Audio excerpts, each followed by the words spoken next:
Hi, Clay. Hi. That was such a, I don't know, such a. I just had some root beer. And I don't drink caffeine, so for those of you who know me, once I have a root beer, look out! I am so excited to be here with you today because I am always excited to be with you. I got a story for you. Oh, good. You know, fundraising is funny, right? Fundraising is hilarious. Until it happens to you. Yes. And then it's so funny. So, what happened? Well, let's talk events. I need to go. No. It's like when you're at a board meeting and your board member's like, let's have a golf tournament. And you're like, no. Do you remember, and I told you that my first job in fundraising was as a grant writer? Yes. Did I also tell you it was a split job between writing grants and doing special events? That sounds like how do those two things go together? Recipe for mental health resources, if you know what I mean. I mean, I learned a lot, but did you cry a lot? I did. Yeah.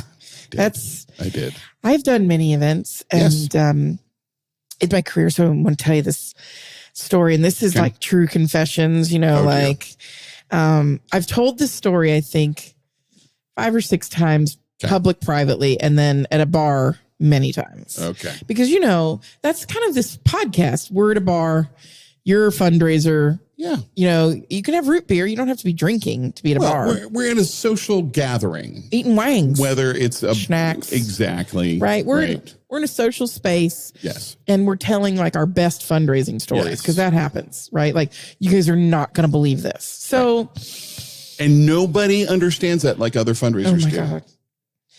Well, this one's for the event professionals and fundraisers and all of us. You know, events, things that you get paid to go to, but you'd rather not. They're very special. Why do we call them special events? Why do we call them special events? Are there ordinary events? Add that to the jargons and tomfoolery. It's been there. Yeah. We're going to have that episode. That's called Jargons, Consultants, and Other Tomfoolery. Ooh, I like Can't wait for you guys to hear that event, that podcast. Special events, as opposed to unspecial events. Ordinary. Major gifts as opposed to minor gifts. Can we start operationalizing in the sector mundane events? Yes. Kind of meh events. Melancholy, if you will. kind of like, well, there's not cheese. So special. There's cheese. There's cheese. We hope it doesn't sweat.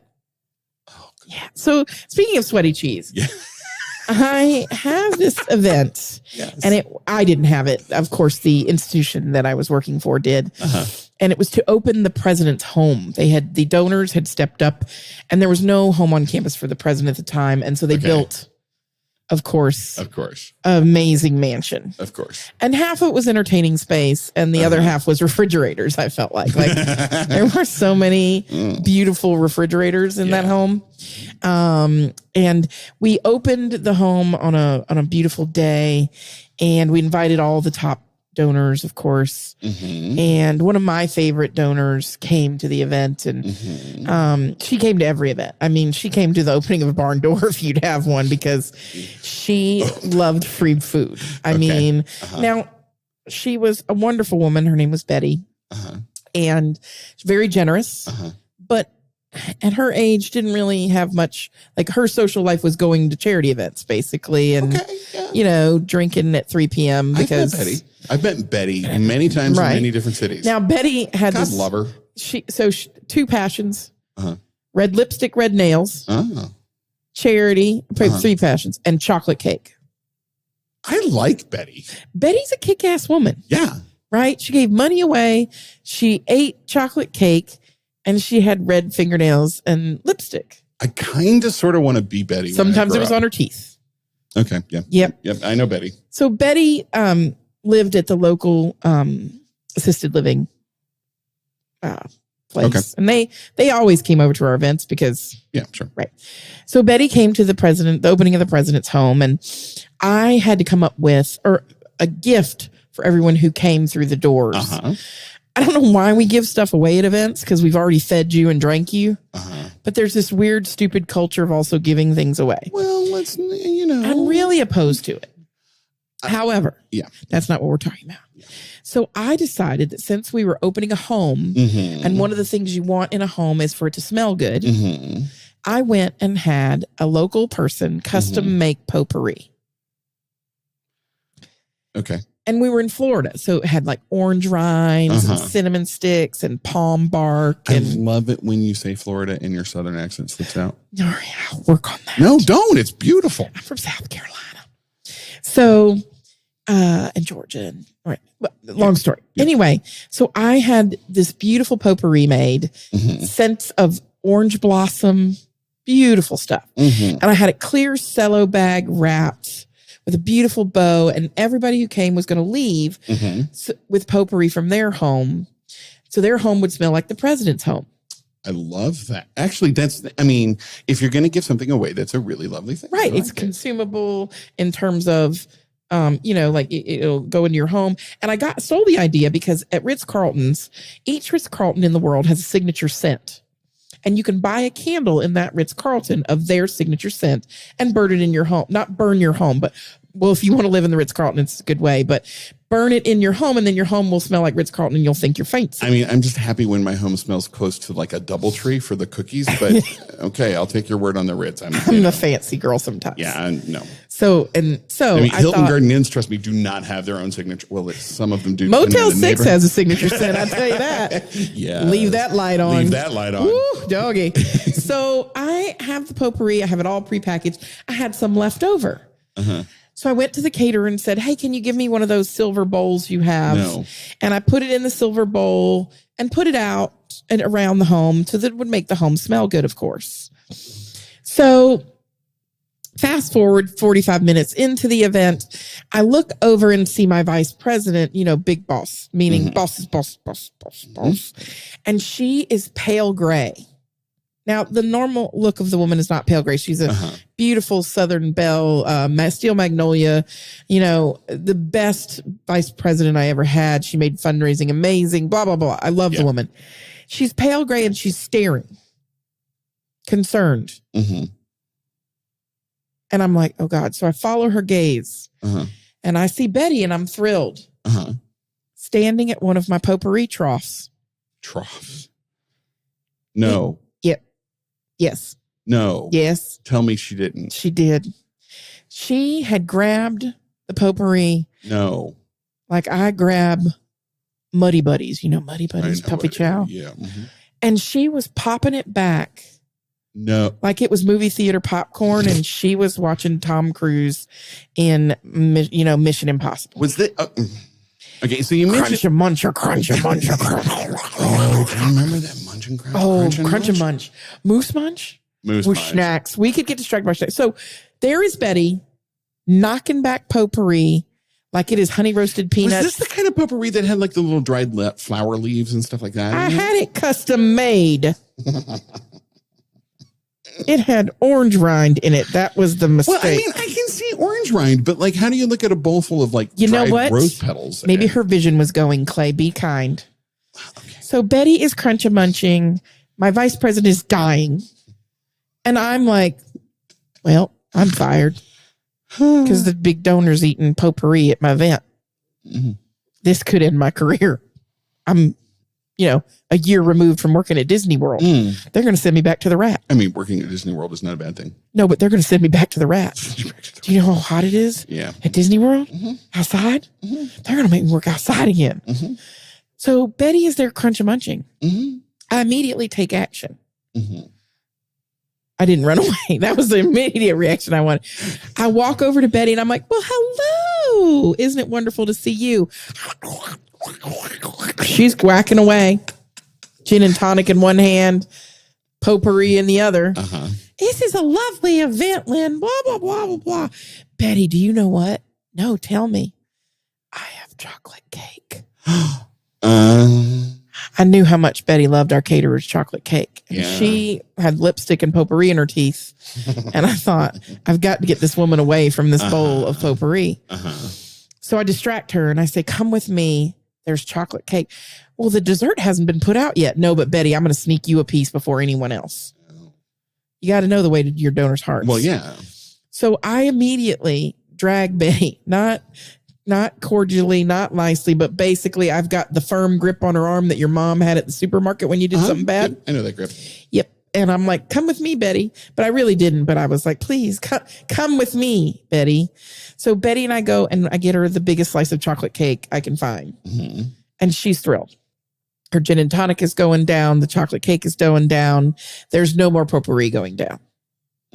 But that's not the end of the story. Oh, gosh. So we're going to grab a snack, maybe some chocolate cake. Well, you've put me in the mind of chocolate cake now. So. Right. And a glass of milk, maybe, instead of a gin and tonic. Yeah, I don't drink milk, but yeah. Oh, well, I love a milk.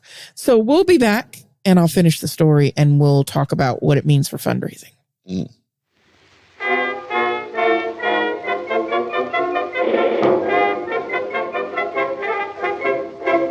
Hey, Clay, how was that chocolate cake? I did not have chocolate cake. Did you have potpourri? No. Chex Mix?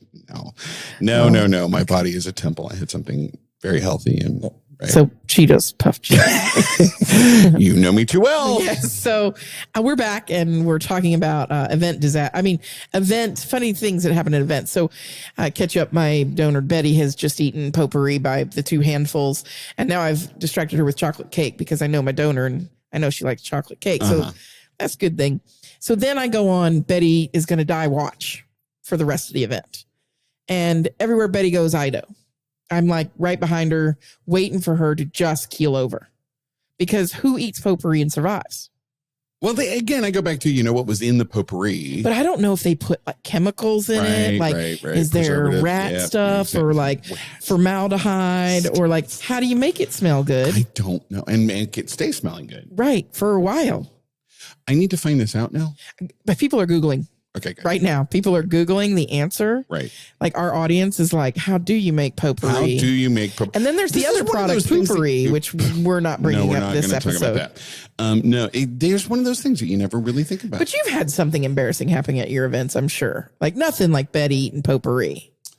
Gosh. Yeah. So yeah, I go on Death Watch and I think, well, does she have a planned gift? Yeah. So, yeah. But I watch her. And not only does Betty survive the day and the event, she has a great time. Of course. She lives another 16 years. With God bless her. So apparently she's either rotted her gut with gin or potpourri ain't the weirdest thing Betty's eaten in her life. When you're rich, you're eccentric. You're not weird. Yeah, but right? Betty in every city. Everybody knows Betty. Everybody has a Betty. Every day. The best stories. I called Betty every day for a week. Yeah. To make sure Betty was still living with us. Yeah. And my vice president, and by the way, did I mention that when I brought Betty to the back to eat the chocolate cake, I went into military mode and started doing hand signals to the caterers like we were on some sort of mission. There was pointing, there was bowl, there was, because I didn't want anybody else to fall for the prank that apparently I had put Betty through, which is, let's see how many people will eat potpourri. All that to say is that Betty ate potpourri, and I learned a lot from that about events. Number one, don't put out anything that's not edible. That isn't clearly edible. Inedible. Yeah. Right. Yeah. Yeah. Like garnish. Don't. Okay. Yeah. So, but I mean, things are going to happen, right? And things happen all the time. But what's the punchline here? What are we saying here? Fundraising is funny. Funny's funny. So there's a couple punchlines here. I mean, sometimes some of our episodes aren't necessarily learning lessons as much as they are. This is too good not to share. But here's a couple of things I learned. Number one, getting to know your donors and their preferences is important.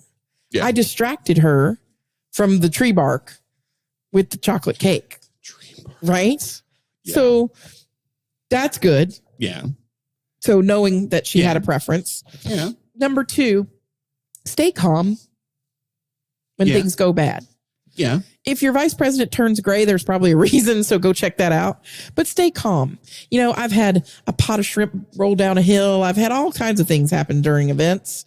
And wait. A pot of shrimp? It was a tailgate. It was a low country boil.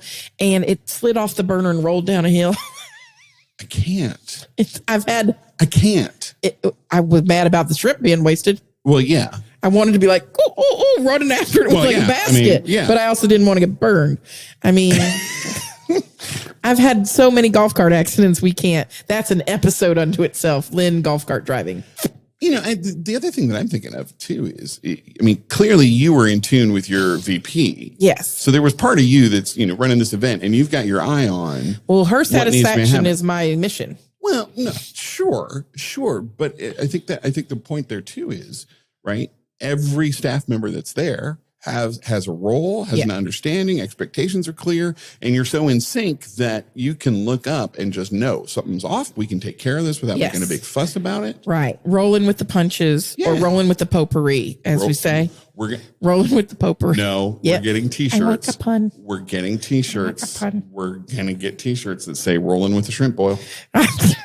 I'm going to have a T-shirt that says, keep your hands off my potpourri. Stop eating my potpourri. And hashtag God bless Betty. Hashtag live like Betty. Live like Betty. Yes. Yeah. So keeping calm, knowing your vice president, knowing your leadership. There's other things, right? Well, maybe our donors aren't as wound up about the things as we are. Here's what makes potpourri's extreme. But here's what makes me laugh about all this, right? Yeah. Have you ever been in a situation where, they're like, oh, donors are coming. We have to be fancy. And, we think these billionaires are all like stuffed up with caviar and foie gras and other things we can't pronounce, filet mignon and things like that. Ouverduvers, as my dad calls hors d'oeuvres, because he can't pronounce it or spell it. Western. But here's the thing. I got a woman worth tons of millions of dollars eating potpourri. She ain't that fancy. She puts on her pants same way I do. Donors are just people. They're not just people. They're just people. And they're amazing. We are all in this together. Yes. The donor, us as the staff. I'm here to save a life. Team, our teachers, all of that, and the benefit. It is all an equal balance of all of us doing this important stuff. And this is why I watch a lot of ER and Grey's Anatomy too, because I had a donor who ate potpourri and I was ready. Like, do I need a Heimlich? You got to be prepared, folks. And I'd say that with tongue in cheek, but also. And now our entire listeners are Googling, what do I do if I accidentally eat potpourri? But also, are you prepared? It's a modern world. Do you know how to use an AED? Are you CPR certified? Staying alive. And that is not just my bad singing. That is the beat of CPR, right? So, all this to say, fundraising is funny. Fundraising is funny. Do you know what I did that night after all that was over? Tell me. You went home and ate potpourri and ranch dip, didn't you? No, I did not dip my potpourri, but I took a chocolate cake, a whole one home. And I ate it with a fork. Didn't even cut it in slices. Just ate it with a fork. Every once in a while. In honor of Betty. So Betty lasted 16 more years. Bless her. I found out. So end of the story is I found out she passed away and she had a very generous planned gift. And when I found out she passed away, I went to the grocery store and got a slice of chocolate cake and ate it in her honor. Oh, that's lovely. Right? Yeah. Because she's a great woman. Well, here's to Betty. Thanks, everybody, for joining us. If you want to tell us your favorite donor event story, something that happened at your events that you can't believe, something where you're like, I survived that event and can't believe it, go to fundraisingisfunny.com and share with us. And if you've ever eaten potpourri, share with us. But we have an advisory here from our attorneys that say, please do not eat potpourri. We cannot guarantee your survival. Yes, exactly. We do not endorse or promote eating of potpourri at events, special or otherwise. Or mundane. Mundane, yes. Thank you for joining us. We'll see you next time. Bye.